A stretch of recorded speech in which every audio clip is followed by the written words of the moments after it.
नमस्कार दोस्तों, स्वागत है एक बार फिर से। तो आज की वीडियो में हम बात करने वाले हैं कि कार्तिक मास में दीपदान का बहुत ही अधिक महत्व है।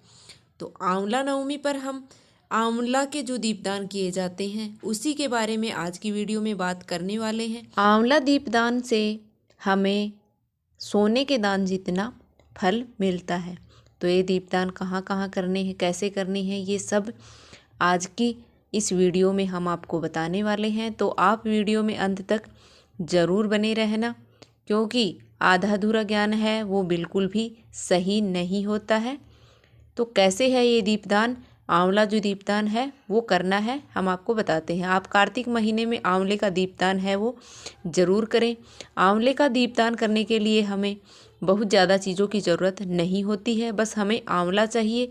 जितने की आप आंवला के दीपक जलाने वाले हैं उतने आंवला आप ले लीजिए।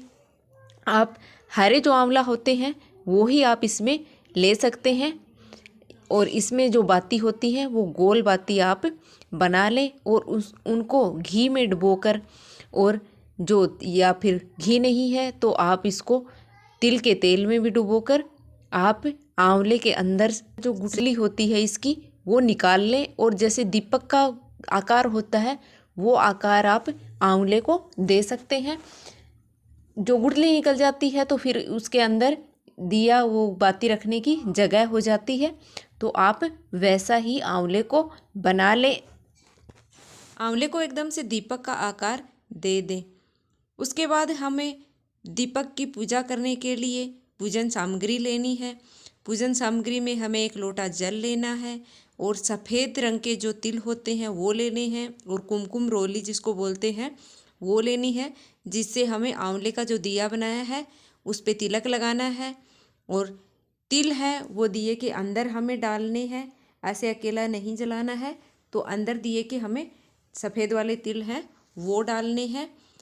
वैसे तो आप कार्तिक मास में आंवले का दीपदान है वो कभी भी कर सकते हैं, पर आंवला नवमी के दिन किया गया ये दीपदान बहुत ही अधिक महत्व होता है इसका, और बहुत ही शुभ फल देने वाला होता है। तो आंवला नवमी के दिन भी आप ये दीपदान कर सकते हैं। अगर आप आंवला नवमी पर नहीं कर पाते हैं ये दीपदान, तो आप देव उठनी एकादशी पर ये दीपदान कर सकते हैं। और अगर आप देव उठनी एकादशी पर भी यह दीपदान नहीं कर पाते हैं आंवले का दीपदान, तो आप पूर्णिमा के दिन यह दीपदान ज़रूर करें, क्योंकि इससे हमारे सभी पापों का नाश होता है और हमें सुख समृद्धि मिलती है, और हमें किसी भी चीज़ की कोई कमी नहीं होती है, बीमारियों से मुक्ति मिलती है।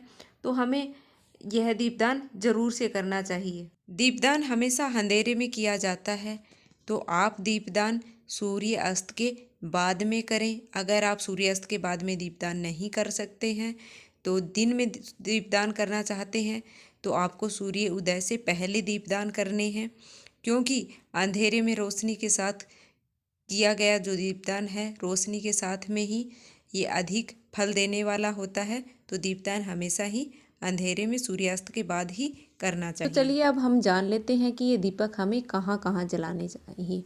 तो सबसे पहले आप जो दीपदान है वो मंदिर में करें। अगर आपके पास आसपास भगवान विष्णु का मंदिर है तो आप वहाँ दीपदान करके आ सकते हैं। अगर आपके पास कोई भी विष्णु भगवान का मंदिर नहीं है तो आपके पूजा घर में ही, जहाँ आप भगवान विष्णु का कोई भी स्वरूप आपके पास है, तो उसके सामने ही आप अपना जो दीपदान है वो करें। और ध्यान रखें कि दीपदान करते वक्त हमें आसन जरूर देना है दिए को। आप पुष्प से या अक्षत से किसी से भी आसन है वो ज़रूर दें। इसके बाद आप गौशाला में है जो दीपदान है कर सकते हैं। अगर आप गौशाला में नहीं जा पा रहे हैं तो आपके घर के पास या आपके घर में गौ माता है या फिर कोई गौ माता का स्वरूप है, तो उसके सामने आप दीपदान है वो कर सकते हैं। गौ माता का खूंटा है या फिर गौ माता है घर में, तो आप उसके सामने दीपदान कर सकते हैं।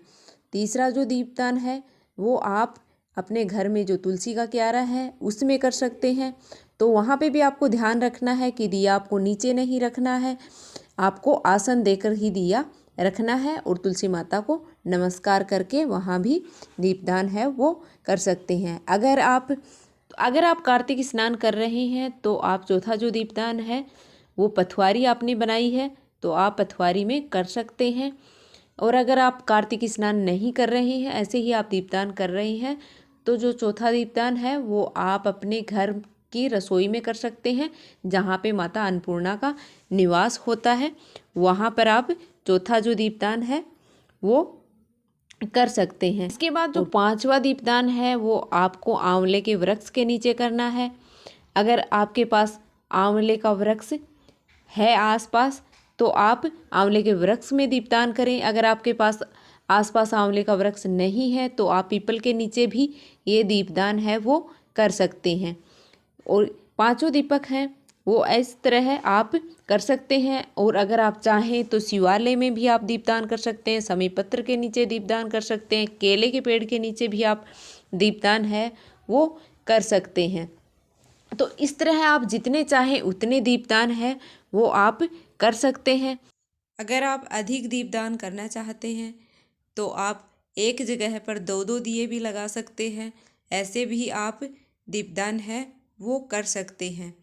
तो इस दीपदान का जो महत्व है वो आंवला नवमी के दिन है। अगर आप आंवला नवमी के दिन ये दीपदान नहीं कर पाते हैं तो आप देवउठनी एकादशी के दिन ये दीपदान करें। और अगर आप देवउठनी एकादशी के दिन भी यह दीपदान नहीं कर पाते हैं तो आपको पूर्णिमा के दिन यह दीपदान अवश्य ही करने चाहिए। आंवला दीपदान करने से आपके घर में सुख समृद्धि है वो बनी रहती है। माता लक्ष्मी का सदैव निवास है वो आपके घर में बना रहता है। भगवान विष्णु का आशीर्वाद हमें प्राप्त होता है। महिलाएं हैं वो सौभाग्य अखंड रहता है और हमारी जो भी मनोकामना है वो सभी पूर्ण होती हैं। तो हमें यह दीपदान जरूर ही करना चाहिए कार्तिक माह में। उम्मीद है कि आज की वीडियो आपको पसंद आई होगी।